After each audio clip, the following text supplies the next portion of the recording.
Markle and Prince Harry's interview with Jane Pauley has left the public to speculate about the motives behind doing an entire TV spot simply for the launch of a website.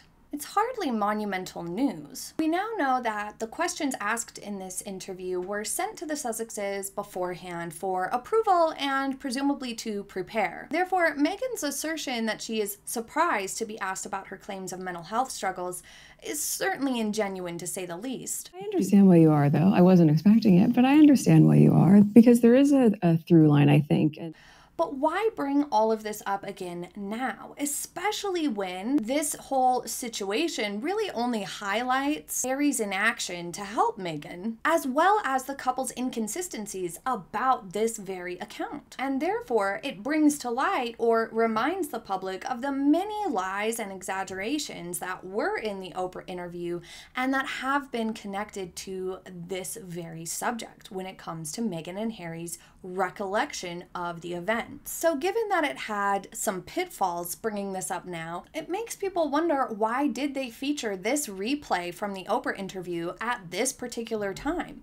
What's more peculiar is Harry's apparent discomfort with the subject, complete with rapid blinking and a stiff demeanor, neglecting to extend any sort of a comforting gesture to Meghan as she discusses this either. The whole thing was a bit odd. After witnessing the outpouring of sympathy for Catherine, the Princess of Wales, following her surgery, which escalated to immense worry and worldwide support after she bravely announced she's battling cancer, everyone, including Harry and Meghan, watched as the princess was welcomed back into temporary public view at Wimbledon with a standing ovation. The public's care and warmth towards Catherine has been on full display, with thousands of cards sent, well wishes for her and her family, and the king as well. We have all witnessed a unanimous flood of sympathy for Princess Catherine. The public is now asking, have Harry and Meghan become frustrated at the lack of such a response to Meghan Markle's alleged struggles? Was this designed to provide the Sussexes, specifically Meghan, a sympathy moment, driven by a desire for Meghan to have a similar response, a similar outpouring of sympathy and whatnot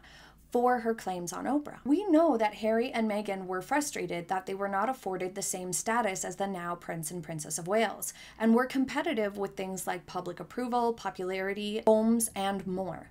They've repeatedly compared their own treatment to that of William and his family. So the idea that this was designed to create this sort of opportunity for sympathy for Meghan is not that far-fetched. In fact, it would be rather on brand for the couple, who compulsively release pictures or posts on the birthdays and holidays of the royal family in a seemingly petty, very conspicuous, and sometimes jealous manner, even when it's at their own detriment, certainly not getting them positive press coverage. We are told that this interview was to publicize the launch of a website for parents who have lost a child to share their story with Archewell specifically, under the pretense that it's connected to internet safety and addressing online bullying, which is rich coming from a couple known to have reputations as bullies themselves. They bullied their staff, so much so that there was an entire inquiry about it.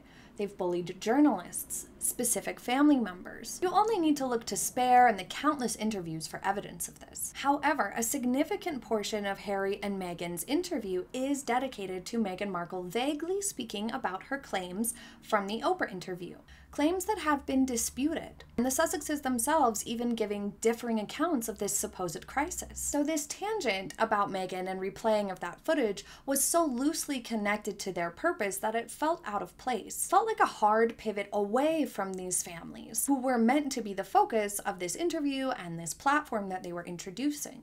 Did Harry and Meghan expect this to stir up an outpouring of sympathy towards Meghan? Headlines about her bravery in sharing this story again? Is that what this interview was designed to elicit? If so, it failed, in part due to the inaction, inconsistencies, exaggerations, and lies that were immediately brought forth with that Oprah footage, but also due to Harry and Meghan's campaign against the royal family and the press for the last 5 years, which has left them looking largely like the bullies in the situation. Their reputation is now that of being overreactive, people who are rather whiny, entitled, and petulant. They've been voted the most disliked public figures 2 years in a row because of their bad behavior and their foolish oversharing that has only served to illuminate just how unlikable these two really are. And ultimately, the fact that this didn't work and didn't spur some sort of huge public outpouring of sympathy or whatever will likely be blamed on the press and bias by the couple, rather than taking responsibility for the reputations that they have built for themselves. For a couple so privileged in life to spend the better part of a decade showcasing their hypocrisy, collecting undeserved awards, complaining and blaming everyone and everything around them for each and every problem and dissatisfaction, and bullying their own family members all the while. The idea that they could garner sympathy this way was fantastical. But what do you think? For the Sussexes, was this an opportunity to elicit support? This weekend, we're taking a closer look at the interview and analyzing it in greater detail, so be sure that you're subscribed so you do not miss that upcoming video, as well as Friday's fashion edition. Thank you so much for joining me for today's short little update. Please leave your thoughts in the comments, and I hope you have a happy day ahead. I'll see you next time. Bye!